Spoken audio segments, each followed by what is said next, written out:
ഇത് ഞങ്ങളുടെ പണി സ്ഥലം കേട്ടോ. ഞങ്ങളുടെ പണി സ്ഥലത്ത് 10 മണിക്കും ചായ തരും, 5 മണിക്കും ചായ തരും കേട്ടോ. അപ്പം നല്ല ഒരു വീട്ടിലാണ് നമ്മൾ ചെന്ന് പെട്ടേക്കണത്. അപ്പം ഞങ്ങൾക്ക് വൈകുന്നേരം പഴംപൊരി ഉണ്ടാക്കി കൊണ്ടുവന്നിരിക്കുകയാണ്. അപ്പം നമ്മൾ നേരെ പഴംപൊരി ടീ ടീ ടീ എന്ന് പറഞ്ഞ് 2 കടി മൊരിഞ്ഞ പഴംപൊരി ഇട്ട് മൊരിഞ്ഞ കടി അങ്ങ് അടിച്ചാൽ തന്നെ പക്ഷേ ഗ്യാസ് തീർന്ന് പോയിട്ടാന്ന് പറഞ്ഞൊരു വിളി 4:30 കഴിഞ്ഞപ്പോൾ.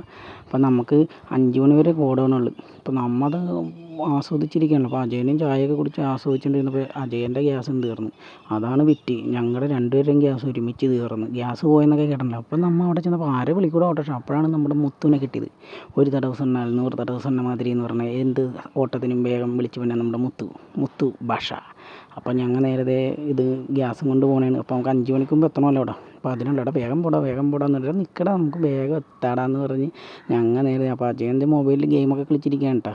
അപ്പം നമ്മൾ നേരത്തെ ഗ്യാസ് എടുക്കാൻ വേണ്ടി അവിടെ ചെന്നപ്പോൾ അവിടെ റോഡ് ക്ലോസ് ആയിരിക്കണം. പിന്നെ ഞങ്ങൾ വണ്ടി നേരെ അവിടെ നിന്ന് വളച്ച് നേരെ ഒറ്റ വിടൽ. പിന്നെ അജയൻ്റെ വീട്ടിൽ കൊണ്ടുവന്ന് ഗ്യാസ് ഇറക്കി കണ്ട അയാൾക്കടെ പൊക്കൽ നോക്കി. അയാൾക്ക് അത് പൊക്കാൻ കഴിയില്ല. അത് വെച്ച് ബുൾസയൊക്കെ വറുത്ത് തിന്നാം. മുക്കി വെക്കണം. അപ്പോൾ എല്ലാവർക്കും ഇഷ്ടപ്പെട്ട